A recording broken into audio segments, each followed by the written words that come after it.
Ito po si Mountain Buggy Duet Twin Stroller, heavy duty, good for newborn until 4 years old, up to 20 to 25 kilo.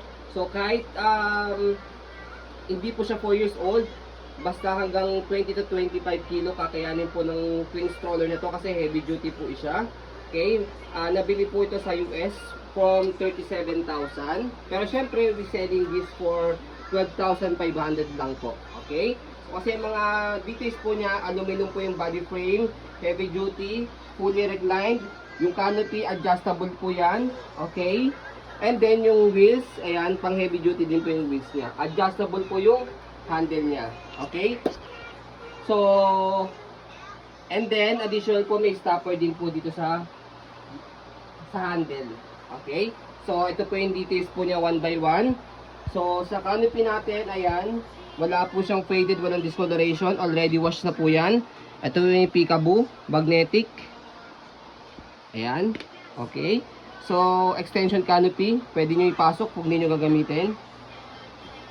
So, yan. Okay? Pag-fold, ganyan lang. Same din sa kabila. Wala pong faded, walang discoloration. Already washed. Magnetic. Hindi po naninilaw po itong canopy niya. Okay? Kasi kapag overuse po, naninilaw po yan. Okay? So, yan. So, pagdating naman po sa pad, already washed na rin po yan. Hindi nyo na kailangan ng extra cushion pad kasi yan, may pad yan. Okay? So, 5 harness. Safe na safe si baby. Wala po yung putol. So, para siyang octopus. Ayan. Okay. So, ayan. So, ganyan din sa kabila. Pakita lang namin para makita po ninyo na wala pong problema sa belt lock. Ayan. So, ganyan po siya kapag nakaupo. Kapag nakahiga, later on, papakita po namin sa inyo. Mahaba po siya. Adjustable po yung leg rest. Ito. Pwede nyo, ito push dito. Yan. Para itong leg rest niya, pwede nyo ibabayan pagka nakaupo si baby. Pag naman po ipapasok nyo yan, shoot nyo lang po sa loob na ganyan. So, ganoon lang po kadali. Okay? So, sa footrest naman, ayan. Aluminum. Maganda. Ayan. Okay? Gulong, kitang-kita. Hindi po yan pudpod. Like nyo condition. Okay? Ang kapal pa. Nag-swivel. Easy to maneuver. Kung gusto nyo pong i-one way lang, pag i-hel si baby, hindi siya mag-rotate, baba nyo lang po ito. Same din sa kabila. Yan. Hindi na siya mag-rotate. Okay? Ito lang po para mag-swivel. Body frame sa kabilang side. Ayan po yung details. Okay na okay. So, pwede pa po ito sa masiselan. So, yan. So, dihangin po yan. So, yan. Okay. So, dito walang pito. Sa kabila. Yan, may pito. Para alam nyo lang. Pero, can affect the performance yan. Sa likod, sa gulong. Like yung condition din, wala siyang pito, pero pwede nyo bilan, magkano, piso lang yata yan. Okay? So sa likod, ito yung basket niya, malaki, may pocket pa rito, dalawa. Ayan. Okay? So sa likod, ganyan po siya, technique dito para po sa paghiga. So ganyan lang. Okay, pasok nyo lang yung dalawang daliri nyo dyan, tapos ito dito, tapos baba nyo lang po siya. Okay? So, para nakahiga siya. Pwedeng isa nakahiga, pwedeng isa nakaupo. Yan.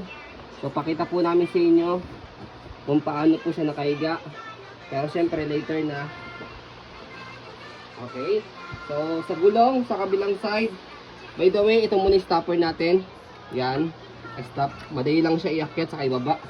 Iangat sa ibaba. Okay. So, yan. So, sa gulong, okay na okay din po. Sa kabila, wala siyang pito. Isa lang ang may pito sa kanya. Yan. Body frame. Okay na okay. So, itong strap na, itong belt na to, mamaya po ito dito sa pag pinold po natin siya. Papakita po namin sa inyo. Ayan. Okay. So, ganyan po siya kapag fully reclined. Good for newborn. Ang haba. Kaya good for mga big babies po ito. Front handle niya, ayan. So, dito siya tinatanggal sa gilid, oh. Yan. Angat nyo lang po ito. Yan din sa kabila. Pero kahit isa lang tanggalin nyo, okay lang siya. Yan. Pag sasalpak nyo, ganyan lang. So, this strap siya. Pwede nyo tanggalin niya para laban. Pero wash na rin po yan para gagamitin nyo nilang po. Ayan. Sa handle, ito po yung details niya. Wala po yung issue. Ayan, bukod dito, matik to, kasama talaga yan kasi kapag pinold siya, papakita po namin sa inyo kung paano po siya i-fold. Okay? So, pagdating naman po dito, meron siyang another stopper. Ayan. Okay? Kasi jogger stroller po ito eh. Okay? So, tumatakbo kayo, nag-jogging kayo habang kasama yung baby ninyo. So, if in case nagkaroon ng emergency, pwede yung stopper dito, parang katulad sa bicycle. Okay? So, meron siyang kasamang lagay ng water dito para sa nag-jogging. Okay? So, adjustable po yung handle niya, depende po sa nagtutulak. May button dito left and right. So, ayan. Okay? So, ayan, nakita nyo naman po. So, dito naman sa pad niya, kung paano siya iupo, hatakin nyo lang po itong dalawa. Ayan, hatakin nyo lang. Ayan. Para mahiga po siya. Maupo. Maupo. Yan, hatakin nyo lang po siya mabuti. Yan. Okay? So, yan. Ipa-fold. Pagulong nyo muna. So, stroll muna natin para makita nyo po na okay po siya. Wala po siya issue kapag ginamit. So, yan. So, kaya po good for 4 years old to 25 kilo kasi nga po, alam niyo naman po yung mga tao po sa US, matatangkad, mabibigat, kaya pang heavy duty po talaga yung mga stroller po nila. Okay? So, sa pag-fold, turo ko po sa inyo. Ayan. So, ang una nyo pong gagawin is, kailangan naka-fold yung canopy, nakaupo po ito. So, next is, ito, adjust nyo po muna po nakaganyan. Okay? Secondly, kakaiba po isa sa pag-fold dito. Ayan. May pinipress dito, and then squeeze. Press, squeeze. Tapos, mag-fold siyang ganyan. Okay? So, ayan, compact folding siya. So, after nyo, yung kanina tinuro ko ito, so, lock, ikot nyo lang siya dito, and then, lock dito. Yun. Yung kaya nagagasgasan siya, ganun. So, yun. So, mas maganda kung bilan nyo siya ng belt lock, ay, bag hook. So, meron din sa kabila, dalawa po yan. Hindi, leather na ano. Yes. Pagawa niyo siya ng leather na handle. Pwede rin yun, leather na handle. Para di magasgasan. Yung tela. So, yan. So, ganyan po siya kapag naka-fold, compact folding naman siya. Okay? So, yan. Kahit hindi nyo bit-bit at hatakin nyo lang, pwede naman siya. Tingnan natin kung pwede. Pwede naman. Yan, pwede naman. Pero possible magagasgasan kasi siya. Okay? Pero, siguro, para matulak nyo yan, so itong handle, pwede nyo hindi i-fold. Okay? So, ganyan. Nakatayo siyang ganyan, yung handle niya, para matulak nyo, para hindi sumabit sa gulong.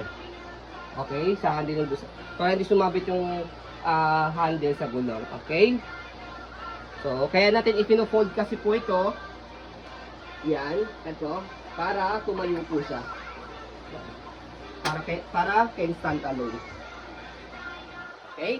So, sa pag-open, napakadali lang po nito. Yan. So, unahin niyo po muna yung sa handle. Okay? So, after niya, bubukan niyo lang po yan. Wala na kayong mapipindutin.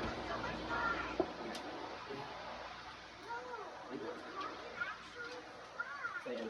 Nakalak. Oo, nakalak siya. Sa gilid. Ay, oo, sorry. Wala na kayong mapipindutin. Sorry nga pa, nakalimutan ko. Dito sa gilid. Ayan. Yan. Okay. Yan, wala na kayong mapipindutin. Tatagalin nyo yung lock sa gilid. Mag-automatic, mag-open na yan, mag-lock na yan. Okay? So, ayun po. As you can see, very details po kami mag-video. Kasi ang shop policy po namin, no refund, no exchange, what you see is what you get po. Okay, so yun po, maraming salamat. Have a nice day and God bless po.